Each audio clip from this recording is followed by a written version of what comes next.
ఈరోజు నాగపంచమి ఎపిసోడ్లో ఏం జరిగిందో తెలుసుకుందాం. వైశాలి పాల్గొని నిద్రపోకుండా ఆటలాడుకుంటూ ఉంటారు. ఇక పంచమి పిల్లలిద్దరితో ఇక నిద్రపోండి, చిన్నపిల్లలు ఇంతసేపు మేలుకోకూడదు అని తను చెప్తూ ఉంటే, లేదమ్మా నానొచ్చే వరకు మేము మేలుకొనే ఉంటాం, మేము నిద్రపోం అని వాళ్ళు చెప్తూ ఉంటారు. ఇక అంతలో అక్కడికి వైదేహి వచ్చి, పిల్లలిద్దరిని కిందకి తీసుకురా పంచమి, వాళ్ళకి దిష్టి తీస్తాను, పిల్లల్ని బయటికి తిప్పుతూ ఉంటే ఏ కీడు సోకుతుందో ఏమో తెలియదు కదా, నీకు ఒకరికి ఇద్దరు పిల్లలు అయ్యేసరికి పిల్లలిద్దరూ ఆటలాడుకుంటూ పాటలు పాడుకుంటూ సంతోషంగా ఉండడం చూసి అందరి కళ్ళు వీళ్ళ మీదే ఉంటాయి, నువ్వు కిందకి తీసుకురా, వాళ్ళకి దిష్టి తీస్తాను, నరదిష్టికి నాపురాలు కూడా పగులుతాయి కదా అని తను చెప్తూ ఉంటుంది. ఇప్పుడేం అవసరం లేదు అత్తయ్య, తర్వాత ఎప్పుడైనా చూసుకుందాంలే అని పంచమి అంటూ ఉంటే, లేదు పంచమి కిందకి తీసుకురా, నేను దిష్టి తీస్తానని చెప్పాను కదా అని తను చెప్తూ ఉంటే ఇక పంచమి పిల్లలిద్దరినీ కిందకి తీసుకువెళ్తుంది. వైదేహి పిల్లలిద్దరికీ మిరపకాయలతో దిష్టి తీసి నిప్పుల్లో వేయగానే అవి బాగా చిటపటలాడుతూ పెద్ద శబ్దం చేస్తూ ఇల్లంతా పొగ వస్తూ ఉంటుంది. ఇక పిల్లలిద్దరూ ఆ పొగకి దగ్గుతూ ఉంటారు. ఇక ఆ శబ్దానికి కిందకి వచ్చిన జ్వాల పిల్లలకి దిష్టి తీస్తూ ఉండడం చూసి, నన్ను చూసిందంటే నా కొడుకును కూడా తీసుకుని రమ్మని చెప్తుంది, నాకు ఇలాంటి దిష్టి తీయడాలు ఇలాంటివన్నీ నాకు నచ్చవు అనుకొని అక్కడి నుంచి పరుగున తన గదిలోకి వెళ్తుంది. ఇక గదిలోకి వెళ్ళి వరుణ్తో చెప్తూ ఉంటుంది, మీ అమ్మ చూసారా పంచమి పిల్లలకి దిష్టి తీస్తూ ఉంది, ఇలాంటివన్నీ నాకు నచ్చవు అని తనతో చెప్తూ ఉంటుంది.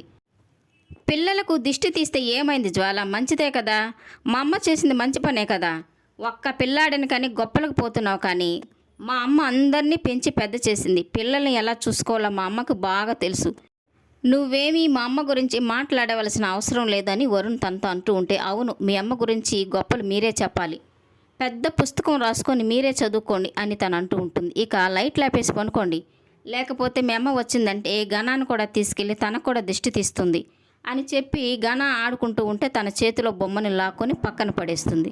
ఇక గణ ఏడుస్తూ ఉంటాడు. ఇక తనకి పాలు తాగమని చెప్పి గ్లాస్ అందిస్తూ ఉంటుంది. అదేంటి జ్వాల, ఇప్పుడే కదా గ్లాసుడు పాలు తాగించావు, మళ్ళీ పాలు తాగిస్తున్నావేంటి అని అంటూ ఉన్న వరుణ్తో, నా కొడుకంటే ఏమనుకున్నారు, సామాన్యుడు అనుకున్నారా, పెద్దయితే ఇంటికి కాబోయే ఏకైక వారసుడు నా కొడుకు, ఆ మాత్రం తాగి బలంగా ఉండాలి అని తను చెప్పి పాలు తాగిస్తూ ఉంటుంది. వైదేహి పిల్లలకి దిష్టి తీస్తూ ఉంటే అంతలో అక్కడికి మోక్ష వస్తాడు. పిల్లలిద్దరూ మిరపకాయల ఘాటుకి దగ్గుతూ ఉంటారు. ఇక మోక్ష వాళ్ళ అమ్మను అరుస్తూ ఉంటాడు, ఏంటమ్మా నీ చేదస్తం, పిల్లలు చూడు ఎలా దగ్గుతున్నారో, ఇప్పుడు ఎన్ని అవసరమా అని తను అంటూ ఉంటే, అవసరమే మోక్ష, పిల్లలకి దిష్టి తీయాలి, లేకపోతే ఏ కీడు తగులుతుందో మనం చెప్పలేం కదా, కాస్త ఆగు అయిపోతుందని చెప్పి ఆ దిష్టి పూర్తి చేస్తుంది. ఇక మోక్ష పిల్లలిద్దరిని తీసుకొని గదిలోకి వెళ్ళినా కూడా వాళ్ళు అలా దగ్గుతూనే ఉంటారు. ఇక పంచమిని పిలిచి పిల్లల దగ్గుకి ఏదైనా చిట్కా చెయ్యని తను చెప్పగానే ఇక తను వెళ్ళి కర్పూరాన్ని పొడి చేసుకుని వచ్చి ఆ పొడిని వాళ్ళకి వాసన చూపించగానే వాళ్ళు దగ్గుని ఆపేస్తారు. ఇక మోక్ష వాళ్ళిద్దరిని పనుకోమని చెప్పి పంచమితో చెప్తూ ఉంటాడు, మరోసారి ఇలా చేయకు పంచమి, పిల్లలు చూడు ఎలా ఇబ్బంది పడుతున్నారని తను చెప్తూ ఉంటే, లేదు మోక్ష బాబు, పిల్లలకి ఇలాంటివన్నీ జరుగుతూనే ఉంటాయి, అవన్నీ మనం పట్టించుకోకూడదు, అవన్నీ దాటుకుని వస్తేనే కదా పిల్లలు పెద్దవాళ్ళు అవుతారు అని తను మోక్షతో చెప్తూ ఉంటుంది. నీలి వాళ్ళ ఇంట్లో ఉన్న కరాళి గనా గురించి ఆలోచిస్తూ ఉంటుంది. నాకున్న శక్తులన్నీ తనకి దారబోసి వచ్చాను, ఇప్పుడు ఆ బాబు ఏం చేస్తున్నాడో ఏమో, ఒకసారి వెళ్ళి చూసి వస్తే బాగుంటుంది అని తను అనుకొని ఇక నీలి వాళ్ళ అమ్మతో చెప్తూ ఉంటుంది, నాకు పనుండి నేను బయటికి వెళ్తున్నాను, రావడం ఆలస్యం అవుతుంది, మీరు నా కోసం ఎదురు చూడకండి అని చెప్పి తను బయటికి వెళ్తుంది.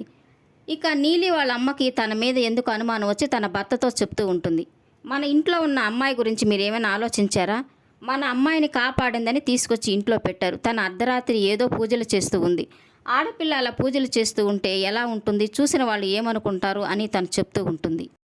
అయినా తను చేసే పూజల వల్ల మనకి ఏదైనా కష్టాలు వస్తే ఏం చేయాలి అని తను అంటూ ఉంటుంది. అలాంటిదేమీ జరగదులే, తనకి శక్తుల కోసం పూజలు చేస్తున్నట్లుంది, తనకి శక్తులు వస్తే మంచిదే కదా, కళ్ళు లేని మన కూతురికి కళ్ళు తెప్పిస్తుందేమో చూద్దాం అని తన భార్యకి చెప్పి, ఇంకేమి భయపడకు, అలాంటివన్నీ ఆలోచనలు పెట్టుకోకు అని తను చెప్తూ ఉంటాడు. ఇక కరాళి మోక్ష వాళ్ళింటికి తన వేషం మార్చుకొని నెత్తి మీద బుట్ట పెట్టుకొని అందులో అమ్మవారి విగ్రహాన్ని పెట్టుకొని చేతితో డమరకం వాయిస్తూ ఇక వాళ్ళింటి ఆవరణలోకి వచ్చి, నా శక్తులన్నిటినీ ఈ పిల్లవాడికి దారపోయాలి, పంచమి కూతుళ్లలో నాగాంశతో పుట్టిన ఆ పాప ఎవరో ఈ బాబు కనుక్కోవాలి అని అనుకొని డమరకాయని వాయించుకుంటూ లోపలికి వస్తుంది. ఇక ఆ శబ్దం విన్న గణ తన దగ్గరికి వచ్చి తనని చూస్తూ ఉంటాడు. ఇక కరాళి పాములని వశపరుచుకునే శక్తిని నీకు ఇస్తున్నానని చెప్పి గణా తల మీద చేయి పెట్టి మంత్రాలు చదువుతూ ఉంటుంది. ఇక తన చేతి నుంచి ఆ శక్తి గణాలోకి వెళ్తూ ఉంటుంది. ఇక ఇంతలో బయటికి వెళ్ళి అప్పుడే వచ్చిన మోక్ష ఇదంతా చూసి కారు దిగి పరిగెత్తుకుంటూ వచ్చి తన చేతిని గణా మీద నుంచి తీసేసి, ఎవరు నువ్వు, ఇక్కడికి ఎలా వచ్చావు, ఈ బాబు తల మీద చేయి పెట్టి ఏం చేస్తున్నావు అని తను అడుగుతూ ఉంటాడు. నేను అమ్మవారి ఉపాసకురాల్ని, ఈ బాబు తల మీద చేయి పెట్టి దీవిస్తే వాళ్ళకి మంచి జరుగుతుంది, అందుకే అలా చేస్తున్నానని తను చెప్తూ ఉంటుంది. నీ దీవెనలు మాకేం అవసరం లేదు అని జ్వాల నరుస్తూ ఉంటాడు. వదిన బయటికి రండి అని. ఇక జ్వాల బయటికి రాగానే పిల్లల్ని చూసుకోవాలి కదా వదిన, ఈవిడెవరో వచ్చి బాబు తల మీద చేయి పెట్టి మంత్రాలు చదువుతుంది అని తను చెప్తూ ఉంటాడు. ఇక కోపం వచ్చిన జ్వాల కూడా తను నరుస్తూ ఉంటుంది. ఎవరు నువ్వు, మా బాబుని ఏం చేస్తున్నావు, ఇక్కడి నుంచి వెళ్ళిపో అని తను తిడుతూ ఉంటుంది. ఇక కరాళి అక్కడి నుంచి వెళ్ళిపోతుంది. వైదేహి పంచమి పిల్లలకి అన్నం తినిపిస్తూ ఉంటుంది. వాళ్ళు తినకుండా తన నీళ్ళంతా తిప్పుతూ ఉంటారు. ఇదంతా చూస్తూ ఉన్న చిత్రకి కోపం ముంచుకొస్తూ ఉంటుంది. ఇక జ్వాల కూడా తన కొడుకు అన్నం తినిపిస్తూ తను అనుకుంటూ ఉంటుంది, ఇంటికి కాబోయే వారసుడైన నా కొడుకుని ముద్దు చేయకుండా పంచమి పిల్లని ముద్దు చేస్తూ ఉంది అని తను వాళ్ళ అత్తయ్యని అలాగే కోపంగా చూస్తూ ఉంటుంది. ఇక రేపటి ఎపిసోడ్లో పంచమి మోక్ష పిల్లలతో ఆడుకుంటూ ఉంటారు. కరాళి అక్కడికి వాళ్ళన్న నంబూతిరి ఇచ్చిన సంజీవిని వేరుని తీసుకుని వచ్చి నాగలక్షణాలతో ఉన్న విశాలాక్షిని ఆకర్షించి నా దగ్గరికి తీసుకురావాలని చెప్పి ఆ వేరుని వాళ్ళ గార్డెన్లో పడేస్తుంది. ఇక మోక్ష పంచమి వాళ్ళ పిల్లలతో ఆడుకుంటూ ఉంటే వైశాలి మాత్రం సంజీవిని వేరుకి ఆకర్షితురాలయ్యి ఆ వేరు ఉన్న వైపుకు వెళ్ళి ఆ వేరు వంకే చూస్తూ ఉంటుంది. ఇక అక్కడికి వచ్చిన మోక్ష పంచమి, ఇక్కడేం చేస్తున్నావు వైశాలి అని తను అడుగుతూ ఉంటే తనేమీ సమాధానం చెప్పకుండా ఆ సంజీవిని వేరు వైపే చూస్తూ ఉంటుంది. నాగాంశతో విశాలాక్షిగా పుట్టింది వైశాలి అని కరాళి కనిపెడుతుందా లేదా అనేది జరగబోయే ఎపిసోడ్లో తెలుసుకుందాం. ఈ వీడియో నచ్చినట్లయితే లైక్ చేయండి, సబ్స్క్రైబ్ చేయండి. ఈ సీరియల్పై మీ అభిప్రాయాన్ని కామెంట్ సెక్షన్లో మెన్షన్ చేయండి. Thank you for watching.